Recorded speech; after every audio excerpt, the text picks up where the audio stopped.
Asian কাপের বাছাই পর্বে বাংলাদেশের মেয়েরা আনবিটেন চ্যাম্পিয়ন। র্যাঙ্কিং এ এগিয়ে থাকা বাহরাইন কিংবা মিয়ানমারই যেখানে বাংলাদেশের সাথে পারেনি, সেখানে পিছিয়ে থাকা তুর্কমেনিস্তান কেমন করে পারবে? ফার্স্ট হাফেই বাংলাদেশের মেয়েরা তুর্কমেনিস্তানের জালে বল পাঠিয়েছে 7 বার। ইনফ্যাক্ট 20 মিনিটের ভেতরে গোল হয়ে গিয়েছিল 6টা। তখন মনে হচ্ছিল যে বাংলাদেশ এই ম্যাচটা আসলে কত গোলে জিততে চলেছে, এবং একটা সময় গোল দেখতে দেখতে কিছুটা একঘেয়েমি ভাবও লাগছিল। দারুণ খেলেছে বাংলাদেশের মেয়েরা, কোনো সন্দেহ নাই। এবং যথারীতি আবারও জোড়া গোল করেছেন শামসুন নাহার এবং ঋতুপর্ণা। তারা দুজনই 4টা গোল করেছেন। তহুরা স্কোর করেছেন, এছাড়া মনিকাও গোল করেছেন, স্বপ্না স্কোর করেছেন। এবং বাংলাদেশ, যেটা বলছিলাম, 3 ম্যাচের 3টাতে জিতেই এশিয়ান কাপে প্রথমবারের মতো জায়গা করে নিয়েছে। বাংলাদেশ ছাড়া আর কারা কারা এশিয়ান কাপে খেলবে?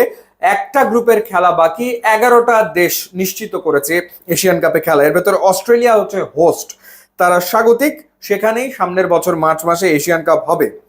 চায়না, তারা এশিয়ান কাপে খেলবে কারণ তারা ডিফেন্ডিং চ্যাম্পিয়ন, টুর্নামেন্টের সবশেষ আসরে তারা জিতেছে।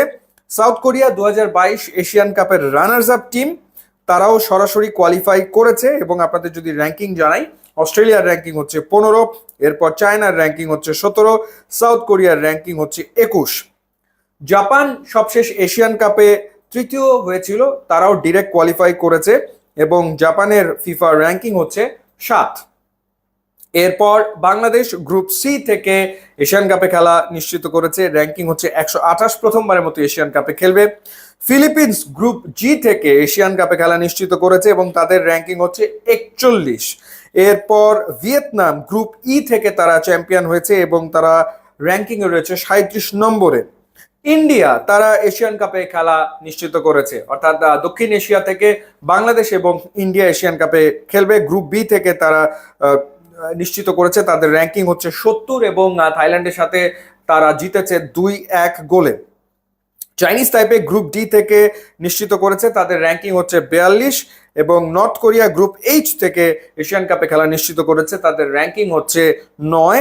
এবং গ্রুপ এফ থেকে উজবেকিস্তান এশিয়ান কাপে খেলা নিশ্চিত করেছে।